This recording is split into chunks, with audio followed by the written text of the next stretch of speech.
যখন খুনিরা এই দেশ থেকে ভারতে পালিয়ে গেছে, তারপরে তারা এই পিছনে কারা খুন করেছে তাদেরকে সামনে নিয়ে আসছে। সুতরাং আমরা এইটাকে কোনোভাবে এই যে খুনিকে পার করে দেওয়ার একটা পায়তারা রাষ্ট্রের পক্ষ থেকে হয় নাই, এই আশঙ্কা মুক্ত আমরা না। এবং বাংলাদেশের গোয়েন্দাগুলোর কারবারি দেখেন, গোয়েন্দা সংস্থাগুলোর মানে তাদের কাজ কি? তাদের কাজ কি ওসমান হাদির যারা সহযোদ্ধা ছিলেন তাদের কাছে রাত 11টায় ফোন করে যে স্থানে শহীদ ওসমান হাদি খুন হয়েছেন সেইটার সিসিটিভি ফুটেজ চাওয়া।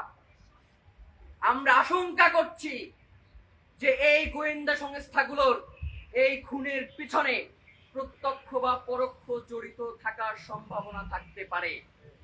প্রিয় ভাইয়েরা, আপনি ভাবেন যে একটা রাষ্ট্র তার জাতীয় সংসদ নির্বাচনের একজন প্রার্থী ঢাকা ৮ আসনের মতো একজন গুরুত্বপূর্ণ জায়গায় সেই প্রার্থীকে গুলি করে তারা 10 থেকে 11 ঘন্টা সময় নিয়ে তারা ভারতে চলে যায়, অথচ আমাদের রাষ্ট্রীয় গোয়েন্দা সংস্থাগুলোর কাছে তার কোনো তথ্য থাকে না।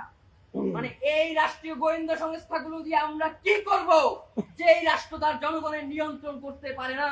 যেই গোয়েন্দা সংস্থাগুলো, প্রিয় ভাইয়েরা, আপনারা দেখেছেন যে কানাডার মাটিতে শিখ নেতাকে হত্যা করবার পরে ভারতের সাথে কানাডার প্রায় কূটনৈতিক সম্পর্ক ছিন্ন হয়ে গেছিল। ভারতের সাথে কানাডার সম্পর্ক ছিন্ন হওয়ার পরে যে গোয়েন্দা তথ্যগুলোর তারা তাদের বিভিন্ন এজেন্সির মধ্য দিয়ে তাদের যে গোয়েন্দা রিপোর্টগুলো প্রকাশ হয়েছে, সেখানে এটা স্পষ্ট হয়েছে যে এই খুনের পিছনে ভারতের জড়িত রয়েছে। আজকে শহীদ ওসমান হাদির ক্ষেত্রেও তাই।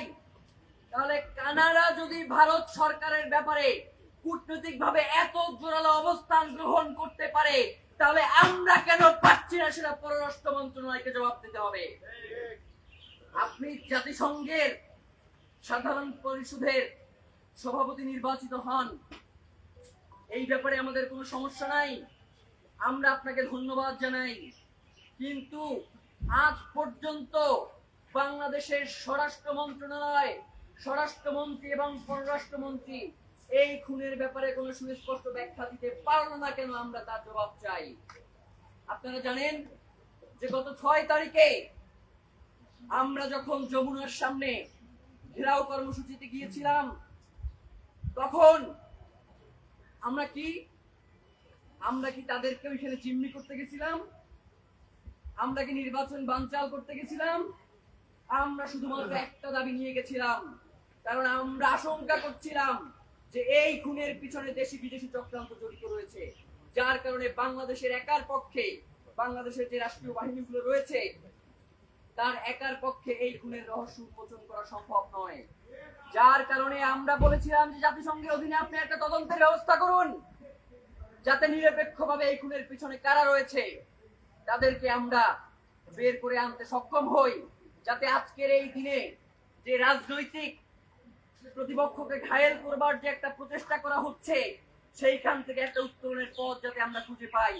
উল্টো তারা কি করলো?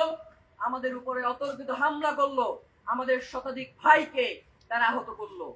প্রিয় ভাইয়েরা, আমরা আপনাদেরকে স্পষ্ট করে জানাই, আজকে যেহেতু প্রতীয়মান হয়েছে এই খুনের সাথে ভারত এবং র স্পষ্টভাবে জড়িত রয়েছে, সুতরাং সরকারকে অবিলম্বে জাতিসংঘের অধীনে যেই তদন্ত, যেই চিঠি প্রেরণ করা হয়েছে সেখানে আপডেট কি সেটা আমাদেরকে জানাতে হবে এবং অতি দ্রুত সেই তদন্ত বাস্তবায়ন করতে হবে।